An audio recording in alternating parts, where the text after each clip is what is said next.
예, 오늘 하나님의 말씀 에베소서 3장 14, 15절입니다. 에베소서 3장 14, 15절. 예, 짧으니까 우리 다 함께 읽으면 좋겠습니다. 함께 읽겠습니다. 이러므로 내가 하늘과 땅에 있는 각 족속에게 이름을 주신 아버지 앞에 무릎을 꿇고 비노니. 아멘.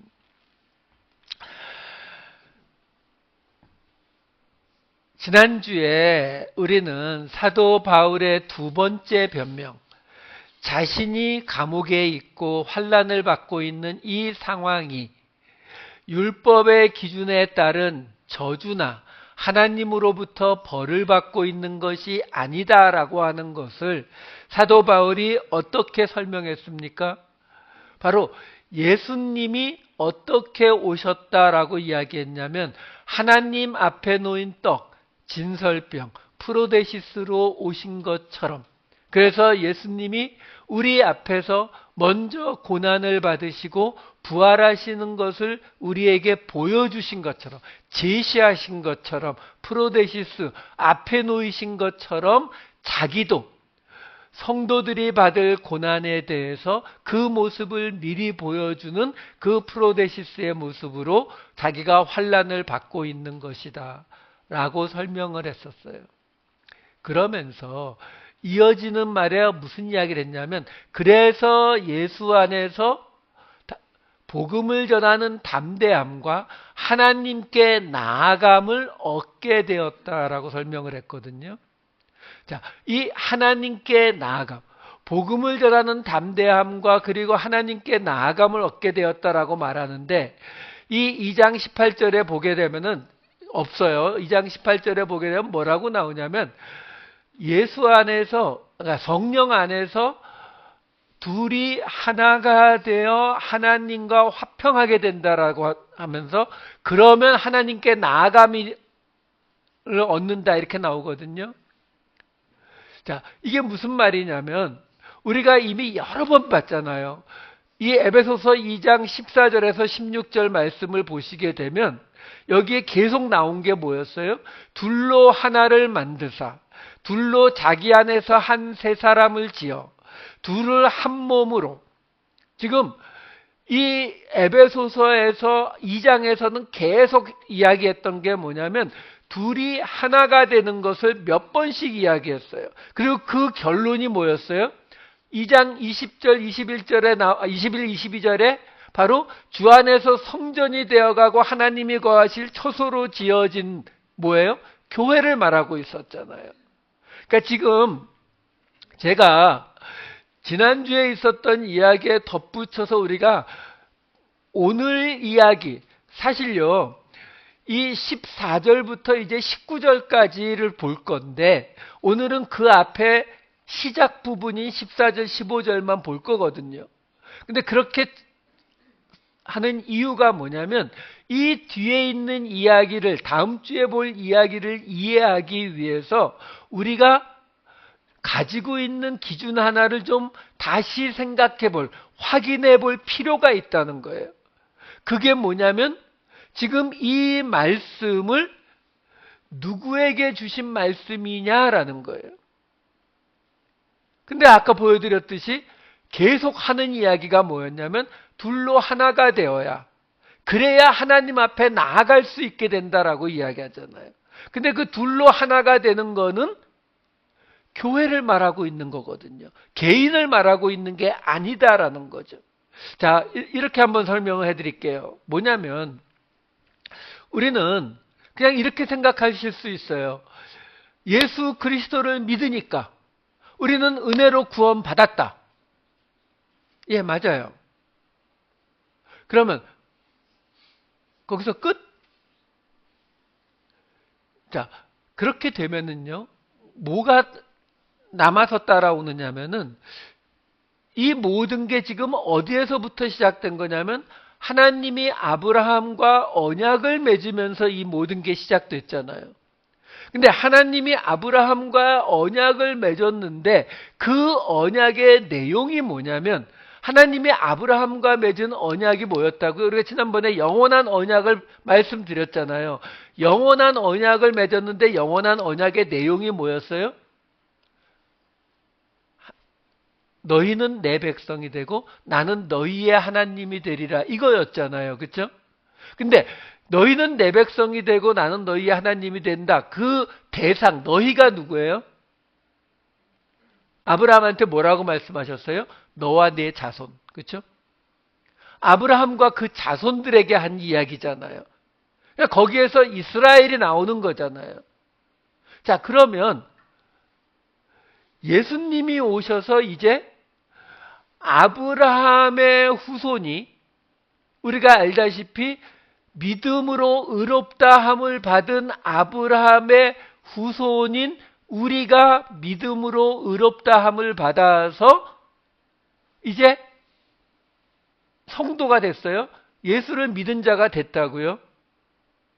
자, 그러면 하나님이 아브라함과 맺은 언약은 지금 예수 그리스도의 언약, 여기서 여기로 이어져 가는 거예요? 아니면 이거 폐기되고 새 언약인 거예요?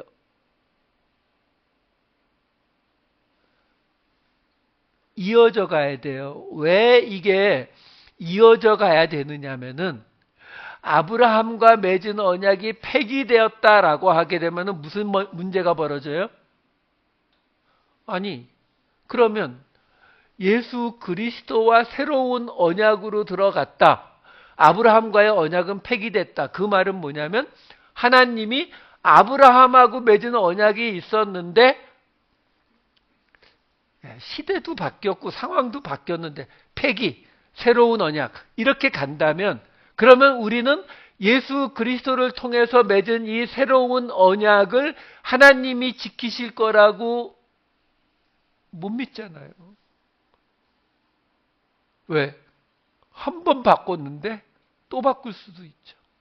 그래서 신학적으로 항상 이야기하는 게 뭐냐면 그 아브라함 언약이 바뀐 것이 아니라 그 언약이 예수 그리스도를 통해서 완성되었다라고 우리가 표현하는 이유가 거기 있거든요. 자, 언약이 폐기된 게 아니라, 바뀐 게 아니라 이 언약이 완성된 거라고요. 자, 그러면 이 언약이 아브라함과 그 자손에게 주신 언약이에요. 그러면 이 언약이 완성된 모습에서도 뭐가 나타나야 돼요? 그 자손들이 있어야죠. 근데 아브라함과 그 후손들이라고 할 때 그 후손들이 누구로 나왔어요? 이스라엘이요. 야곱의 12아들을 통해서 만들어진 이스라엘이요. 근데 그 이스라엘은 12아들은 어떤 사람들로 구성되어 있죠? 레아의 아들들 6, 라헬의 아들 2, 실바와 비라 둘. 그래서 12이잖아요. 그러면 그 중에 2은 사라처럼 자유인이고 그 중에 2은 하갈처럼 여종이죠. 그러니까 우리가 이스라엘, 야곱의 12아들 이렇게만 딱 생각하지만 성경이 분명히 이야기하잖아요. 사라와 하갈을 놓고 뭐라고 이야기해요? 자유한 여자와 여종, 종의 자녀라고 이야기를 하잖아요. 그것처럼 이스라엘을 구성하는 네 어머니들도 2은 자유한 여자고 2은 여종이라고요. 그러면 이 중에서 그 12아들 중에서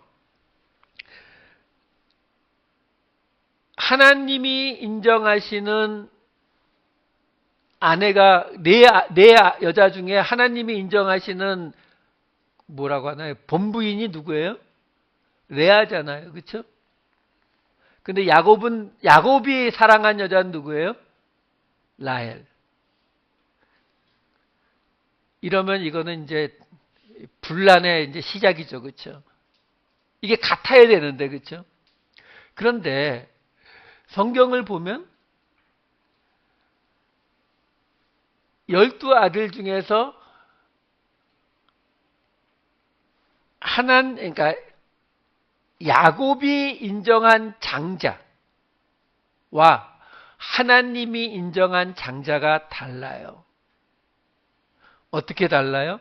창세기 35장에 보면은 레아의 아들들은 야곱의 장자 루벤 이렇게 나오잖아요. 야곱의 장자 루벤이라고 나오는데 역대상에 보게 되면은 이스라엘의 장자를 누구라고 나오냐면은 요셉이라고 나온다고요. 맨 밑에 장자의 명분은 요셉에게 있으니라.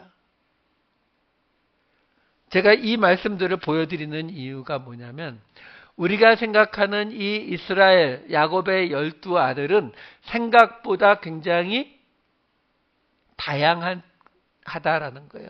엄마가 다르고 아버지는 같지만 엄마가 다 다르고 신분도 다른 사람들이 섞여 있고 그리고 하나님이 인정하는 자와 야곱이 인정하는 자가 서로 다르고 그것뿐인가요? 출애굽할 때의 모습을 보게 되면은 출애굽기 12장 37, 38에 보게 되면은 거기에 38절에 뭐라고 나와요? 수많은 잡족과 수많은 이방인이에요. 이방인들이 함께 들어가 있어요. 그 말은 뭐냐면 이스라엘 우리가 지금 하나님이 아브라함과 맺은 그 언약의 대상이 되는 아브라함과 그의 자손 그의 자손인 이스라엘 그 이스라엘 안에는 이미 굉장히 서로 다른 사람들이 섞여져 있는 상태였다라는 거예요. 자, 그러면 아까 말로 다시 돌아가면 아브라함과 하나님이 맺으신 이 언약이 예수 그리스도에 와서 완성이 된다라는 것은 그러면 아브라함과 하나님이 맺은 언약은 여기서 완성됐다라고 보면 되는데 아브라함의 후손인 이스라엘과 맺은 언약은 여기서 어떻게 되느냐라는 거예요. 여기에도 이스라엘이 있어야 된다는 거예요. 왜? 애초부터 언약 자체가 너와 내 자손과 맺은 언약이니까. 그러니까 여기서도 너와 내 자손이 나와야 된다는 거죠. 그 자손의 역할을 하는 것이 바로 이스라엘 곧 교회가 되는 것이다라는 거예요. 그러니까 이 교회라고 하는 이 존재는 바로 이스라엘을 그대로 이어받는 이스라엘의 일종의 완성판이라고 보시면 돼요. 그러니까 이 교회 안에는 예수 그리스도가 오시기 이전부터 이미 아브라함과 이 언약을 맺을 때부터 이 교회라고 하는 안에는 여러 다양한 사람들, 유대인만이 아닌 여러 다양한 사람들, 그래서 종과 자유인, 그렇죠? 남자와 여자, 그렇죠? 이 사람들이 섞여 있는 공동체로서의 교회가 이미 이 아브라함과 맺은 언약 속에 들어가 있는 것이다라는 거예요. 자, 그런데 이스라엘은 아까 말씀드린 것처럼 어떻게 이스라엘이 됐어요? 같은 건 하나죠. 아버지가 같아요. 아버지는 같은데 나머지는 다 다른 거죠. 그러니까 이 교회 공동체는 이 이스라엘이 그대로 나타난 모습이기 때문에 이 교회 공동체의 모습도 똑같이 나타나는 거란 거예요. 그러니까 이스라엘이라고 하는 이 모습은 가족 공동체를 기반으로 만들어졌어요. 왜? 한 아버지를 가지고 있는 가족 공동체. 그러니까 교회는 어떤 많은 왜? 교회는 이미 이방인들을 다 받아들이고 있는 거니까 그 교회는 이방인들을 다 받아들이지만 그 교회의 기본이 뭐냐면 한 아버지를 둔 가족 공동체로 세워진 것이 교회다라는 거예요. 그러니까 우리가 지금 보고 있는 이 모든 말씀들은 그 교회 공동체를 대상으로 주고 있는 말씀이라는 것을 항상 확인하셔야 돼요. 왜? 그렇지 않으면 우리는 왜? 항상 말씀드리잖아요. 우리가 세상의 기준을 따라가게 되면 우리는 더 이상 구별될 수 없어요. 우리는 거룩한 성도가 되지 못한다고요. 그러니까 세상과 구별돼야 되는데 그 세상과 구별되는 자리가 뭐냐면 바로 이 공동체냐 개인이냐예요. 왜? 세상의 모든 종교는 다 개인 구원이에요. 어느 종교가 집단으로 물론 있긴 있네요. 이렇게 막 어느 집단에 한꺼번에 모여서 막 집단 자살하고 막 그런 곳도 있었잖아요. 그렇죠?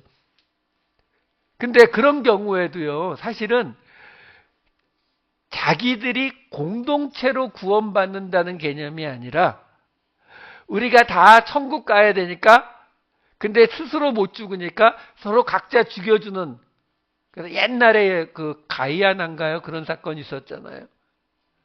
근데 어쨌든 우리가 세상과 구별될 수 있는 가장 큰 이슈 중에 하나가 바로 뭐냐면 성경은 이스라엘의 구원을 이야기하지 개인의 구원을 이야기하는 게 아니다라는 거예요.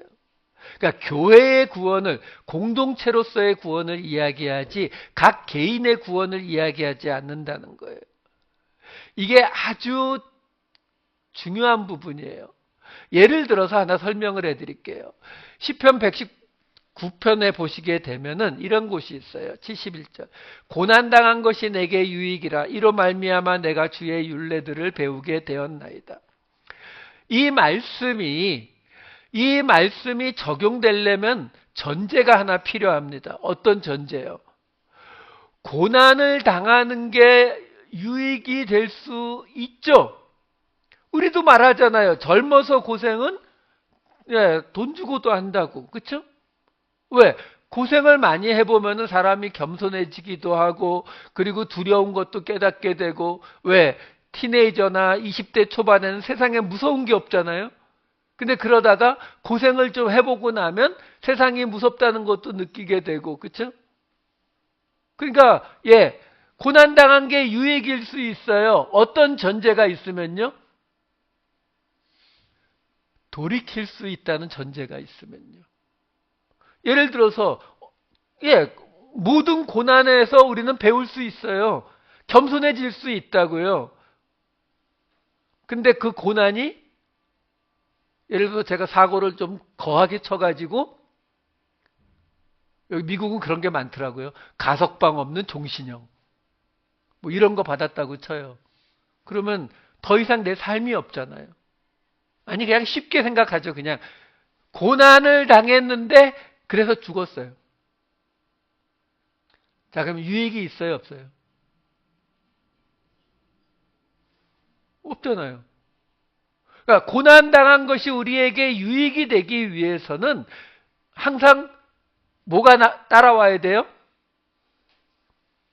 시작은 미약하였지만 그 끝은 창대하였다. 이 말이 따라와야 되는 거예요. 그렇죠? 내가 비즈니스가 힘들어서 망해서 너무너무 힘들었다 할지라도 결국은 내가 하나님을 믿고 기도 응답을 받아서 30배, 60배, 100배의 축복을 받았습니다. 이게 따라와야 그 고난이 내게 유익이 되는 거죠. 이게 안 따라오면 의미가 없어진다고요. 자, 이게 뭘 뜻하는 거냐면 우리가 지금 사도 바울이 계속 설명하는 게 뭐예요? 자기가 지금 환난을 받고 고난을 받는 이 일이 잘못된 상황이 아니다라는 걸 설명하는 거잖아요. 그 말은 뭐예요? 그걸 통해서 뭔가 유익이 되는 게 있다라는 걸 말하잖아요. 그걸 말하려고 하고 있는 거거든요. 근데 이게 우리가 개인의 믿음을 생각하고 있게 되면 이게 한계가 딱 정해지는 거라고요. 죽지 않을 때까지만이에요. 죽음을 넘어가질 못한다고요. 한번 생각해 보세요. 이 모든 시작이 아브라함과의 언약이었잖아요. 하나님이 아브라함에게 나타나셔서 언약 맺으셨잖아요. 이 땅과 내 자손이 하늘의 별과 같이 많게 해주겠다. 그러니까 땅과 자손에 대해서 약속해 주신 거잖아요. 그래서 그거 믿고 집 팔고 땅 팔고 해서 이 먼 땅, 가나안 땅까지 이사 왔잖아요. 예, 이런 걸 흔히 뭐라 부르면 전세 사기라고 불러요. 아니, 아브라함이 저 같으면 갈대아 우르 떠나기 전에 계약서를 받든지 뭔가 확인을 했겠죠. 근데 다 버리고 왔더니 몇 번 나타나시면서 언약을 확인하시는데 그 언약을 뭐라고 확인하셔요? 창세기 15장 13, 14절 보여드릴게요. 사기치는 그 장면이죠. 뭐라고 나오냐면 내 자손이 이방에서 객이되어 그들을 섬기겠고 그들은 400년 동안 내 자손을 괴롭히리니 그 나라를 징벌해서 내 자손이 큰 재물을 이끌고 나오리라. 그냥 아브라함의 이야기가 아니라 여러분의 이야기라고 생각을 해보자고요. 내가 지금 건강을 잃어버리고 돈이 없어지고 어려움에 빠져가지고 하나님께 기도하고 금식하면서 매달렸더니 하나님이 응답하신 거죠. 나타나셔서 걱정하지 마라. 내가 너에게 축복하고 약속한다. 돈도 주고 건강도 주겠다. 야, 할렐루야 했는데 그렇게 한 2번 나타나시더니 어느 날 나타나서 근데 400년 후에 그러면 어떻게 하시겠어요? 멱살을 그렇지 않겠어요? 지금 아브라함의 상황이 그거라고요. 그 하나님 믿을 수 있겠냐고요. 그러니까 우리가 아브라함이 믿음의 조상이다라고 하는 게 그냥 아브라함이 하나님을 믿고 갈대아 우르도 떠나왔고 이삭을 죽이려고까지 했고 그러니까 믿음의 조상이지. 아니요, 디테일은 그게 아니라 그 약속 믿고 떠나왔는데 40년도 아니고 400년 후에 이루어주겠다. 이걸 믿었다는 거예요. 이걸 믿고 그나마 얻은 그 아들 하나를 제물로 드리겠다고 갔거든요. 그래서 믿음의 조상인 거예요. 믿음이라고 하는 게 과연 뭐냐라는 거예요. 믿음이라고 하는 게요. 이것이 하나님이 우리에게 말씀하시는 이야기라고요.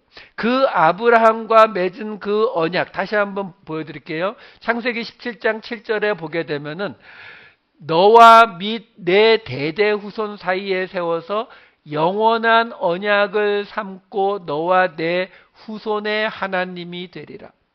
이 말씀 앞에는 무슨 말씀이 있었느냐면은 4절부터 6절 요 7절 바로 앞에 뭐라고 나오냐면 너는 여러 민족의 아버지가 될 것이다 라는 말을 몇 번씩 반복하는 걸 볼 수가 있어요. 그러면서 영원한 언약을 이야기한다고요. 그러니까 아브라함과의 언약에서 이미 하나님은 그 언약이 아브라함 개인이 아니라 그리고 이삭과 야곱의 자식 그 12아들만이 아니라 모든 민족의 아버지로서 그 시작으로서 그 언약의 대상이 된다라고 하는 것을 이미 이야기하고 있었다라는 거예요. 그렇기 때문에 우리가 이 이야기가 이스라엘을 이어받은 교회 공동체에 관한 이야기다라는 것을 잊지 않으셔야 우리는 뭘 할 수 있다? 400년을 넘어갈 수가 있어요. 쉽게 말씀드리면 우리가 죽음을 넘어갈 수 있는 유일한 방법이 이거예요. 개인의 믿음으로만 생각하게 되면 우리는 죽음을 넘어갈 때 어떻게 하는 수밖에 없어요? 그거는 저쪽 아랍 쪽 아저씨들이 잘 하고 있잖아요. 위에서 죽으면 어떻게 된다고요? 올라가면 뭐 어디 보면은 여자가 72명이라고도 하고 어디는 36명을 준다고도 하는데 어느 쪽이 맞는 건지 잘 모르겠어요. 그렇게 약속하는 수밖에 없는 거예요. 왜? 죽음을 넘어가질 못하니까요. 근데 사도 바울은 지금 무슨 이야기를 한다고요? 자기가 환난을 겪는 것을 통해서 어떤 일이 벌어지고 있다라고 이야기했어요. 빌립보서 1장 14절 우리 봤었죠. 어떤 이야기요? 형제 중 다수가 나의 매임으로 말미암아 주 안에서 신뢰함으로 겁없이 하나님의 말씀을 더욱 담대히 전하게 되었느니라. 왜요? 사도 바울 선생님이 저렇게 감옥에 갇혔는데 그것이 하나님의 뜻이래. 그 하나님의 뜻이니까, 근데 그 하나님의 뜻의 대상이 누구라고요? 사도 바울이요? 아니요. 교회요. 그러니까 이렇게 생각하시면 돼요. 내가 감옥에 있든 아니면 내가 복음을 전하다가 죽임을 당하든 내세의 소망을 갖고 있다는 게 잘못됐다는 게 아니라 내세의 소망이 아니라 지금 나를 통해서 이 교회가 세워지고 그 교회가 내 환난을 통해서 지금 더욱 담대하게 복음을 전하게 됐다는 거잖아요. 그러니까 내가 죽어도 뭐가 남아요? 교회가 남잖아요. 근데 그 교회가 뭐라고요? 하나님의 언약의 대상 이스라엘이요. 하나님이 세우시는 하나님의 나라 예수 공동체예요. 그러니까 그 예수 공동체 교회가 있는 한 나는 죽어도 죽은 게 아니다. 이렇게 되는 거죠. 왜? 교회로 살아있는 거니까요. 그래서 전에 말씀드렸잖아요. 에스겔서 37장에 나오는 그 마른 뼈의 환상. 그 마른 뼈의 환상에서 그 마른 뼈들이 생기가 들어가서 다 일어서서 뭐가 된다고요? 우리 성경에는 군대, 70인역 성경에는 그 당시 사람들이 보던 70인역 성경은 뭐라고요? 회중이요. 회중이 된다니까요. 그들이 일어나서 뭐가 된단 말이에요? 한마디로 이스라엘이 된다는 거예요. 그런 말씀들이 우리로 죽음을 넘어갈 수 있게 하는 것이다라는 거예요. 그러니까 이 모든 이야기들은 공동체를 대상으로 할 때, 그래서 아까 맨 처음에 보여드렸던 이 교회를 이야기하는 에베소서 2장에 계속 둘이 하나가 되고 둘이 하나가 되고 둘이 하나가 되고가 계속 나오는 이유가 바로 그 둘이 하나가 될 때에, 그때에 예수님이 그러셨듯이 바울이 그랬듯이 우리가 그 속죄 제물이 되어서 속죄 소가 되어서, 그렇죠? 진설병, 하나님 앞에 바쳐지는, 앞에 놓여지는 그 떡이 되어서 우리가 제물로 바쳐지게 되면, 그러면 그 두 사람이 하나가 되는 새로운 한 세 사람이 만들어지는 거라고요. 이걸 잊으시면 안 돼요. 그러니까 둘이 하나가 돼서 한 세 사람이 만들어진다. 이렇게 설명해 드릴게요. 한국에서 주식회사가 있잖아요. 주식회사. 주식회사의 주인이 누구예요? 주식회사를 한국말로 법인이라고 불러요. 법인. 그러니까 법적인 사람이라는 거예요. 법적인 사람. 여기 미국에서는 주식회사를 뭐라 부르죠? 코퍼레이션이라고 부르잖아요. 이게 라틴어 코푸스라고 하는 단어에서 온 거거든요. 코푸스라고 하는 단어가 뭐냐면 라틴어에서 몸이란 뜻이에요. 몸, 육체. 그러니까 코퍼레이션이라는 말이 무슨 말이냐면은 그 코퍼레이션 자체가 하나의 몸, 그래서 사람이란 뜻이에요. 사람. 그러니까 우리가 영어로는 legal entity, legal persona 이렇게 부르거든요. 그러니까 법적인 사람이라는 거죠. 그러니까 코퍼레이션이 사람처럼 서류상으로 있는 거지만 코퍼레이션이 사람처럼 회사를 운영하고 세금도 내고 고용도 하고, 이거를 이 코퍼레이션, 법인, 주식회사가 하는 거잖아요. 그러니까 그래서 코퍼레이션은 그러니까 사업을 하다가 망해도 내가 그 코퍼레이션의 주식을 갖고 있다고 해서 내 재산까지 들어오지 못하잖아요. 그냥 거기서 끝나는 거죠. 왜냐하면 이 사람이 한 세 사람으로 우리가 인정하는 거거든요. 이 개념하고 똑같다고 보시면 돼요. 그러니까 둘이 하나가 돼서 한 세 사람을 만든다고 나오잖아요. 이거 어디서 많이 본 얘기잖아요. 창세기 2장 24절에 나오잖아요. 남자가 부모를 떠나 그의 아내와 합하여 둘이 한 몸을 이룰지로다. 여기서 이렇게만 설명하고 마니까 자꾸 오해하는 게 뭐냐면, 결혼을 해서 남자와 여자가 만나서 그냥 남자와 여자로 계속 살아가려고 그래요. 그러니까 싸우죠. 왜 싸울까요?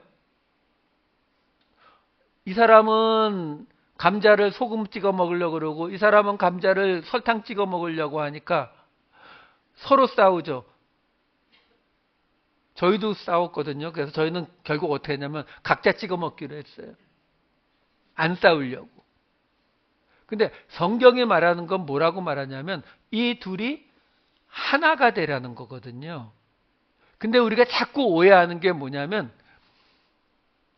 둘이 하나가 되는 걸 요렇게 하나가 되는 걸 생각하거나 이쪽에선 요렇게 하나가 되는 걸 생각해요. 그러니까 내가 감자를 소금 찍어 먹는데 저 사람이 나처럼 소금을 찍어 먹어주면 우리 가정이 행복할 거야, 이렇게 생각한다고요. 아니요. 지금 성경이 말하는 거는 고추장 찍어 먹으라는 거예요. 둘이 자기 거 포기하고 새로운 한 세 사람이 돼서 고추장 찍어 먹으라는 거예요. 그걸 사도 바울이 에베소서 5장에서 이렇게 말해주죠. 그대로 인용해요. 사람이 부모를 떠나 그의 아내와 합하여 그 둘이 한 육체가 될지니, 육체, 몸, 코퍼레이션이요, 라틴어로. 이 비밀이 크도다. 나는 그리스도와 교회에 대하여 말하노라.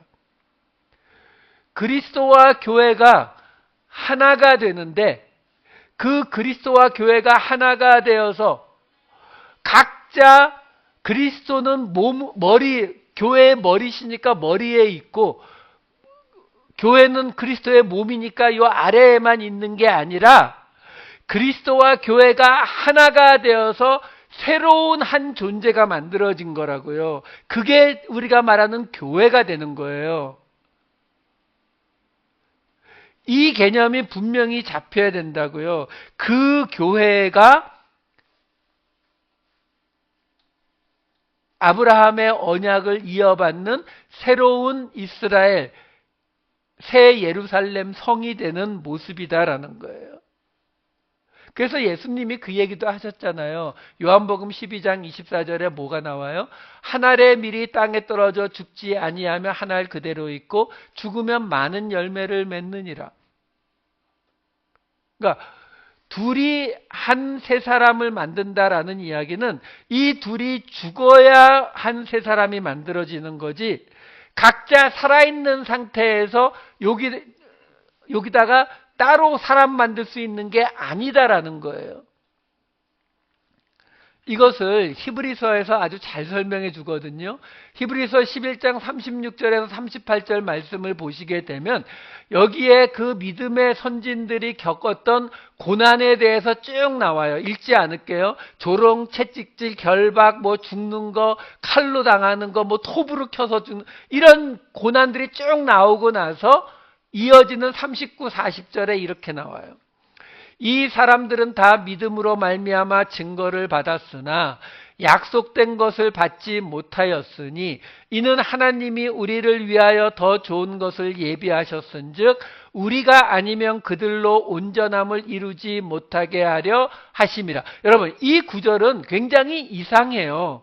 왜 그러냐면 금방 보여드렸다시피 이 바로 앞에 예수를 믿음으로 겪는, 또는 그 이전에 하나님을 믿음으로 겪는 이 히브리서 11장이 내 그 이야기잖아요.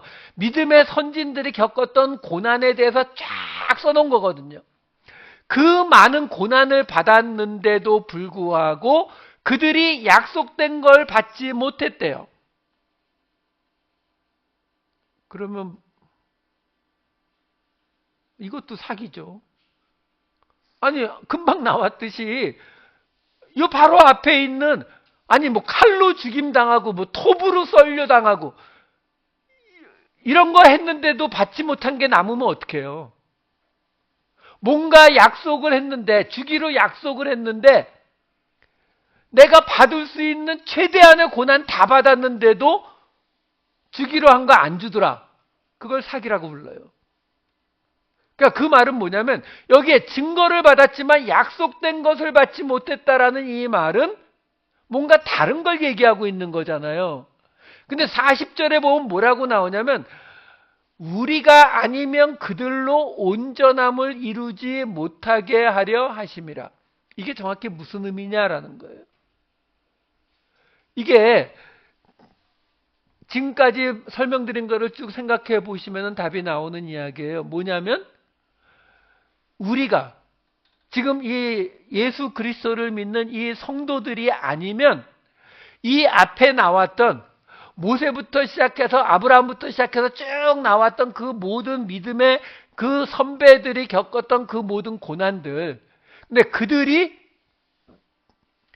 지금 이 교회의 성도들이 없이는 온전한 것을 이루지 못한다라는 거예요. 그 말은 뭐예요? 그들이 겪은 그 모든 고난들을 통해서 온전한 것, 교회, 바로 우리요. 그러니까 이렇게 생각하시면 되는 거예요. 우리는 내가 예수 믿고 구원받는 내 개인적인 구원, 이게 그냥 하나님을 믿는 목적인 줄 알고 우리는 오해하거든요. 착각한다고요. 근데 그렇게 따진다면 그 하나님을 열심히 믿고 이 고난까지 당했던 히브리서 11장에 나오는 모든 구약의 인물들은 그들의 그것만 가지고도 온전함을 이룬 것이 맞아야 되잖아요. 근데 아니라고 말하는 거예요. 왜? 그들의 그 모든 고난이 뭐였다고요? 프로데시스, 앞에 미리 놓여져서 사람들에게 보여주는 모습으로, 그래서 그들의 그 고난이 온전하여지는 것은 그 결과물이 나타나야 되는데 그 결과물이 바로 교회 공동체로 나타나는 것이다. 이걸 설명해 주고 있는 말씀이 바로 이 히브리서 말씀이다라는 거예요. 자, 문제는 그게 언제 보일 수 있다고요? 400년 후에. 여러분들 들어보셨잖아요. 우리 조선시대 말기, 일제시대 초기 뭐 이럴 때에 한국에 선교사님들이 많이 들어왔고 그 중에는 죽임을 당하시거나 또는 가족들이 병에 걸려서 죽어야 했던 그런 분들, 지금도 저기 한강변에 가면 그분들 묘지 있거든요. 선교사님들 묘지. 그분들이 이 히브리서 말씀을 따르게 되면 그분들이 겪은 그 고난들이 있잖아요. 죽임을 당하게, 본인도 죽임을 당했지만 가족들, 사랑하는 가족들이 이 머나먼 조선 땅에 와서 죽게 되었던 그런 고난들을 겪었는데 그 고난이 어디에서 온전함을 이루는 거라고요? 그들의 그 복음 전파를 통해서 이 땅에 교회가 세워졌을 때, 그렇죠? 그 교회가 지금은 전 세계로 복음을 전하고 있는 한국 교회의 기반이 된 거잖아요. 결국 무슨 이야기예요? 그 선교사님들이 겪었던 그 고난들은 어디에서 그 가치가 나타난 거라고요? 한국 교회가 세워지고 그 이후에 나타나는 모든 것들, 그렇죠? 그 이야기를 지금 해주고 있는 거예요. 그래서 사도 바울이 고린도후서에서 이렇게 정리해 주죠. 고린도후서 1장 6절. 우리가 환난 당하는 것도 너희가 위로와 구원을 받게 하려는 것이요 우리가 위로를 받는 것도 너희가 위로를 받게 하려는 것이니 이 위로가 너희 속에 역사하여 우리가 받는 것 같은 고난을 너희도 견디게 하느니라. 지금 사도 바울이 고린도 교회에 뭐라고 얘기하고 있는 거예요? 예수님이 앞에 놓인 떡이 되어서 고난을 받으셨던 것처럼 나도 그걸 보고 똑같이 앞에 놓인 떡 진설병 프로데시스가 되어서 고난을 받은 것이고 그 예수님의 고난이 바울을 하나님 앞으로 인도하였듯이 자기가 받은 고난으로 고린도 교회 사람들이 하나님 앞으로 인도될 것이고 그러면서 뭐라고 해요? 너희도 이 위로가 너희에게도 역사해서 우리가 받는 고난을 너희도 받아라. 나만 못 받겠다. 니들도 받아라. 이게 아니라 너희도 그 고난을 받음으로 다른 누군가에게 또 진설병, 프로네시스가 되어서 그 복음의 말씀을 계속 전파해 가고 하나님 아브라함의 언약을 이어서 이 가족 공동체 이스라엘을 만들어 가라. 이 이야기를 하고 있는 거거든요. 자. 이제 오늘 본문 들어갈게요. 14, 15절입니다. 이러므로 내가 하늘과 땅에 있는 각 족속에게 이름을 주신 아버지 앞에 무릎을 꿇고 비노니. 자, 우선 이게요 헬라어하고 이게 순서가 많이 다른데 어쨌든 지금요 14절부터 19절까지가 한 문장이에요. 한 문장이기 때문에 동사가 하나인데 그 동사가 무릎을 꿇고 비노니가 이게 한 동사예요. 그러니까 14절부터 19절까지 전체 문장의 동사가 요거예요. 가장 중요한 단어라는 거죠. 그리고 헬라어를 보시게 되면 이러므로 한 다음에 제일 먼저 나오는 게 이 동사예요.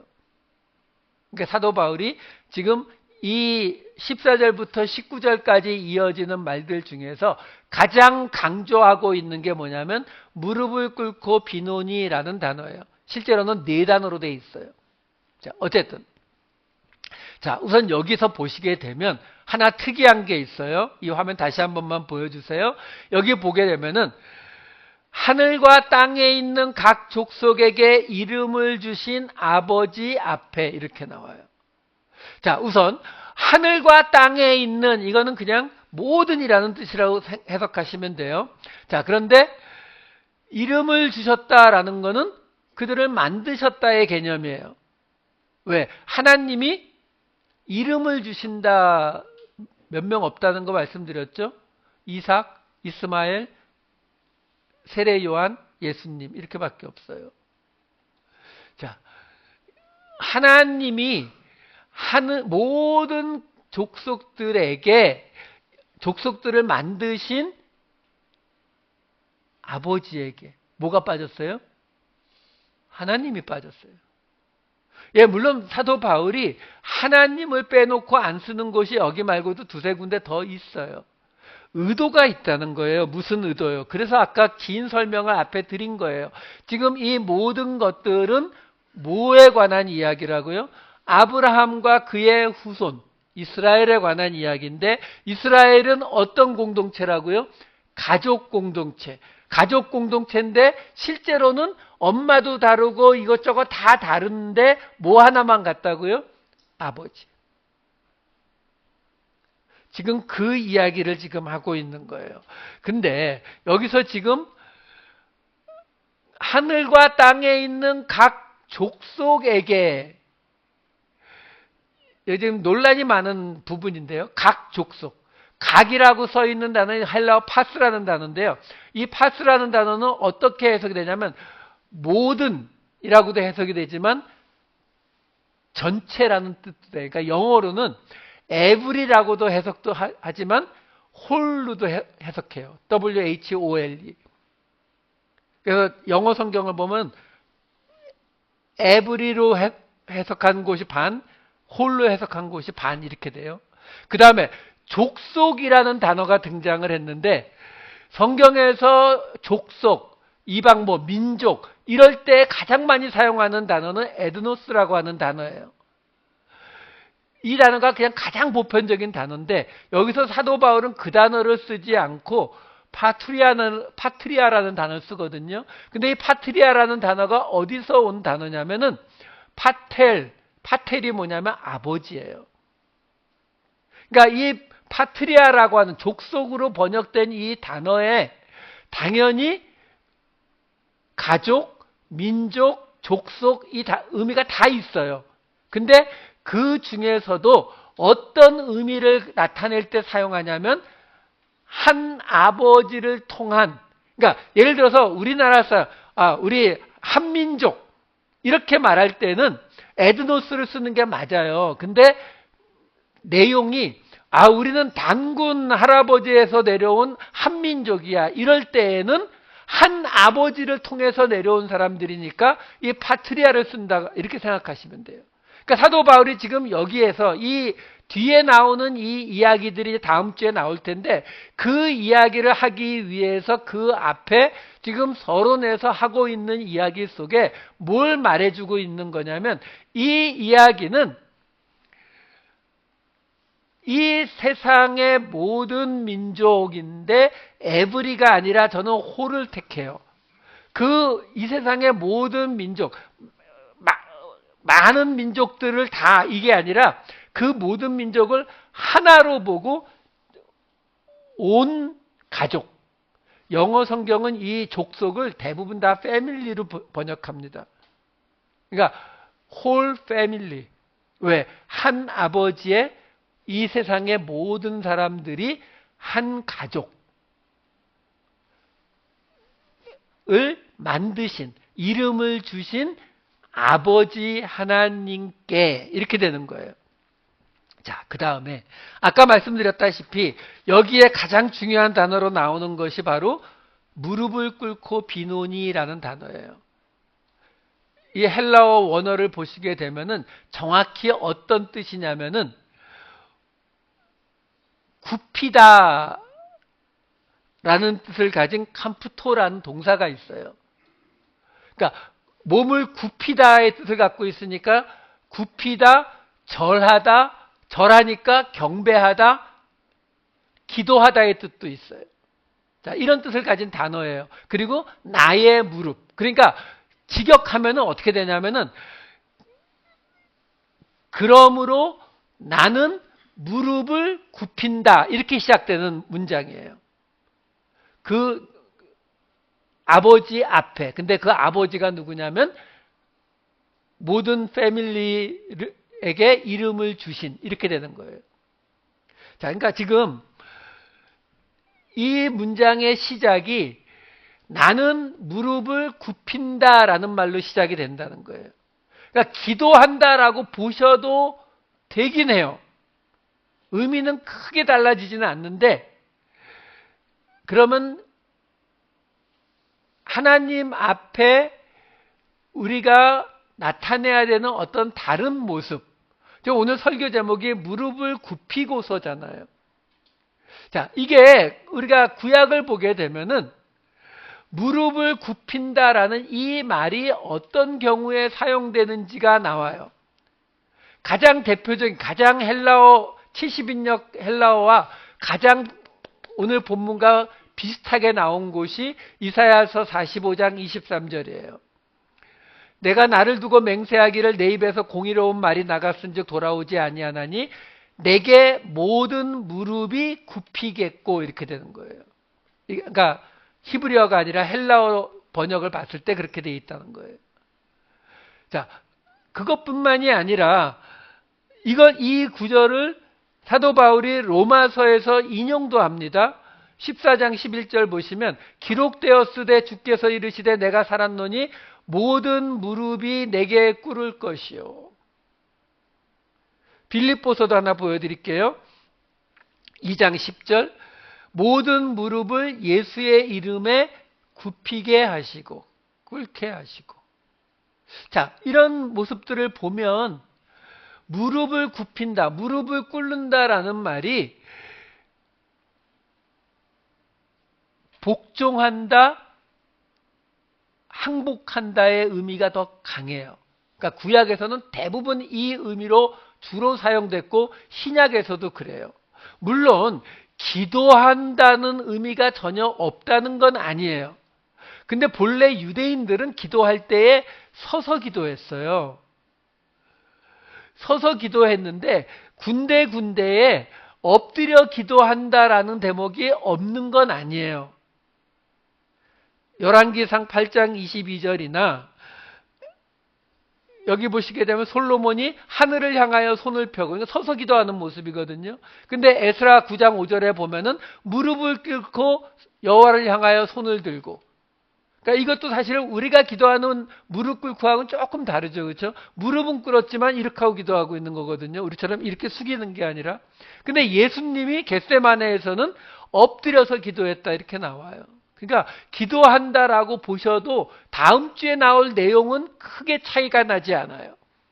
하지만 근본적으로 이 내용은 하나님 앞에 무릎을 꿇는, 하나님 앞에 항복하는, 복종하는 모습을 나타내는 모습으로 보시는 게 더 맞다라는 거예요. 자, 그걸 우리가 볼 수 있는 부분이 뭐냐면, 아까 이 무릎을 굽힌다라는 이 말이 이사야서 45장 23절 말씀에 아주 비슷하게 나온다고 말씀을 드렸잖아요. 자, 문제는 우리가 그동안 많이 보아왔듯이 사도 바울이 구약을 인용할 때에 어느 한 구절만 톡 따오는 스타일이 아니라고 말씀드렸잖아요. 그 앞뒤 문맥을 다 보고서 자기가 말하고자 하는 것과 매칭이 될 때에 사도 바울을 인용하는 굉장히 성경 인용에 철저한 사람이라는 걸 우리가 그동안 많이 보아왔잖아요. 그 말은 뭐냐면 지금 사도 바울이 이 무릎을 굽히고 자기가 지금 환난 받는 것을 설명을 다 해놓고서 갑자기 이러므로 내가 하나님 앞에 아버지 앞에 무릎을 굽힌다 이 말을 사용할 때에 이 의도가 어디에 있는지를 한번 생각해 보자라는 거죠. 지금 왜 사도 바울이 이토록 긴 이야기를 하면서 설명하고 있었다고요? 바로 사람들이 못 받아들이니까, 감옥에 있는 자신이 벌 받는 게 아니라는 걸 못 받아들이니까. 왜? 그게 세상 상식과 안 맞으니까. 그걸 이겨내려니까 지금 사도 바울의 말이 자꾸 길어지는 거잖아요. 그러니까 지금 사도 바울이 그 이야기가 끝나자마자 이러므로 내가 아버지 앞에 무릎을 꿇는다라는 말이 왜 나왔겠느냐라는 거죠. 자, 이 이사야서 45장은요, 굉장히 독특한 장입니다. 왜 독특하냐? 그 처음 시작이 이렇게 시작되거든요. 이사야서 45장 1절. 여호와께서 그의 기름 부음을 받은 고레스에게 이같이 말씀하시되 내가 그의 오른손을 붙들고 그 앞에 열국을 항복하게 하며 내가 왕들의 허리를 풀어 그 앞에 문들을 열고 성문들이 닫히지 못하게 하리라. 하나님이 페르시아의 황제 고레스를 도와서 그가 전쟁에 승리하게 만들어 주시겠다는 말씀인데 시작이 어떻게 나온다고요? 여호와께서 그의 기름 부음을 받은 고레스에게, 그러니까 이게 원어를 보시게 되면 히브리어도 그렇고 70인역 헬라어도 그렇고 어떻게 번역되어 있냐면 하나님의 기름 부음 받은 자 고레스 이렇게 되거든요. 그럼 기름 부음 받은 자가 히브리어로 뭐예요? 메시아. 헬라어로는요?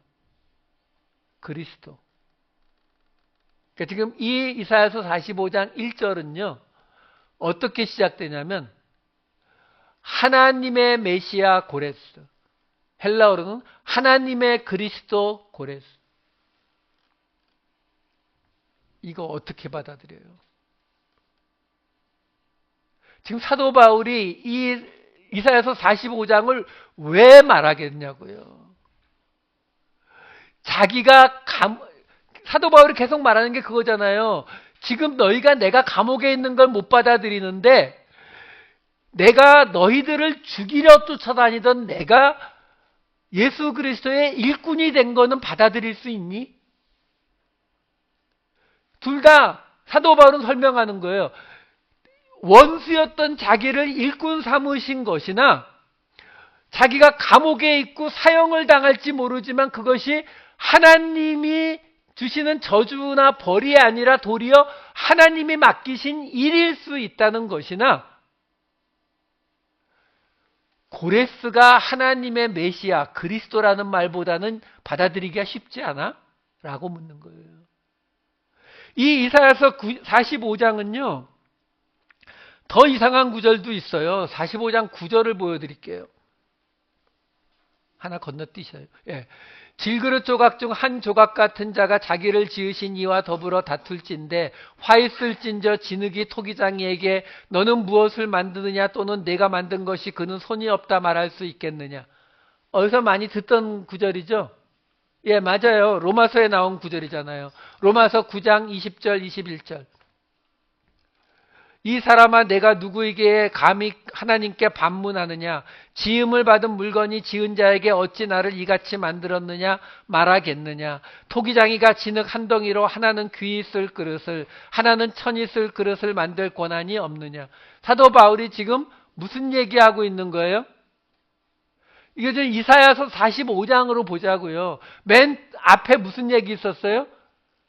페르시아의 황제 고레스가 메시아 그리스도다. 이걸 꽝 던져놓고 나니까 사람들이 이해를 해요 못해요? 못하죠. 그러니까 그걸 조금 설명하다가 9절에서 뭐라고 하는 거예요? 한마디로 니들이 뭔데 하나님의 결정에 대해서 왈가왈부해? 이러고 나오는 거예요. 너희들이 고레스를 그리스도 삼은 걸 이해 못한다고? So what? 너희 질그릇일 뿐이잖아. 이거 설명한 거예요. 그리고요, 이 이사야서 45장은요, 또 독특한 게 뭐냐면, 이런 구절이 엄청 많이 나옵니다. 별로 길지도 않은데, 5절부터 8절, 12, 14, 18, 21, 22절. 다 안 읽을게요. 여기 지금 무슨 얘기가 나오냐면, 나는 여호와라 나 외에 다른 이가 없나니. 6절에도 나는 여호와라 다른 이가 없느니라. 7절에 빛도 짓고 어둠도 창조하고 평안도 짓고 환난도 창조하는 나는 여호와니라. 그리고 8절에도 공의를 뿌리고 의를 부을지어다 여호와가 이 일을 창조하였느니라. 그 다음 보여주세요. 12절 내가 땅을 만들고 사람을 창조하였고. 14절 그 당시 강대국이었던 애굽, 구스, 스바가 다 와서 너를 따르게 될 거야. 그래서 그들도 하나님 외에는 다른 하나님은 없다라고 고백하게 될 거야. 그 다음에 18절이요. 18절에 하늘을 창조하시니 그는 하나님이니 나는 여호와라 그 외에 다른 이가 없다. 그 다음 21, 22절이요. 여기서도 나 여호와가 아니냐 나 외에 다른 신이 없나니 하나님이라 나 외에 다른 이가 없느니라. 22절 나는 하나님이라 다른 이가 없느니라. 지금요 이 이야기를 반복. 왜요? 이 모든 이 이사야서 45장 전체 이야기가요 딱 하나 이야기하는 거예요. 내가 고레스를 그리스도로 삼았어. 메시아로 삼았어. 떨보? 이거예요. 한마디로. 그래도 어떻게 이방에 너 질그릇이고 내가 토기장이야. 그러면서 계속 무슨 얘기하는 거예요? 나만이 창조주고 나 외엔 다른 신 없어. 그 신인 내가 고레스를 그리스도로 삼았어. 받아들여. 사도 바울은 바로 그 부분을 가져오는 거예요. 그래서 뭐라고 이야기하는 거예요? 자기가 환난 받은 거, 자기가 대적이었는데도 하나님은 자기를 일꾼 삼으신 거, 이것들이 너희들이 이해 안 되는 거 안다. 이해 안 되는 거 알지만 근데 나는 그 하나님 앞에 무릎 꿇을 거니까 너희가 알아서 해봐. 이 이야기 지금 하고 있는 거예요. 여러분, 이걸 어려운 말로 하면 우리가 앞에서 봤던 하나님의 비밀의 경륜. 왜? 우리가 이해하지 못한 신비라 그랬잖아요. 그 신비한 하나님의 방식. 그거 이해할 수 없으면 그냥 하나님 앞에 무릎 꿇으라는 거예요. 여러분, 우리가 지난주에 제가 그 말씀 드렸잖아요. 1950년대, 60년대에 하나님을 열심히 믿었던, 우리 한국까지 선교사를 보냈던 바로 그 미국의 백인 교회들이 흑인들 못 들어오게 막았다고 했잖아요. 왜 막았을까요?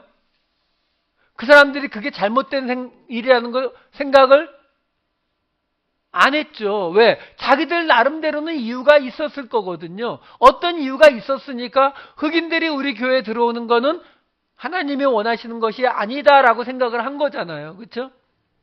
그러니까 중요한 건 그거죠. 내가 생각하는 것이 곧 하나님이 생각하는 것이다라고 생각하는 거잖아요. 내가 감자를 소금 찍어 먹는 게 맛있으니까 하나님도 당연히 감자를 소금 찍어 먹으셔야 되고, 그러니까 당연히 나머지 사람들도 다 감자를 소금에 찍어 먹어야만 된다라고 생각하는 거죠. 근데 저 사람들은 보니까 감자를 설탕 찍어 먹네? 쟤네들은 교회에 들어오면 안 되지. 이렇게 생각한다는 거예요.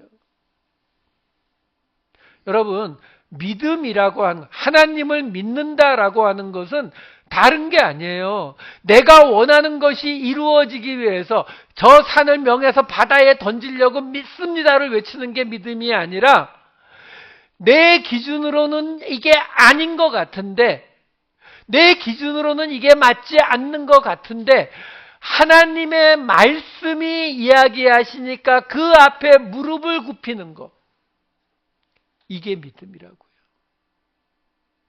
지금 사도 바울은 그걸 말해주고 있는 거예요. 하나님이 고레스가 메시아라고 하면 그가 메시아가 맞아요.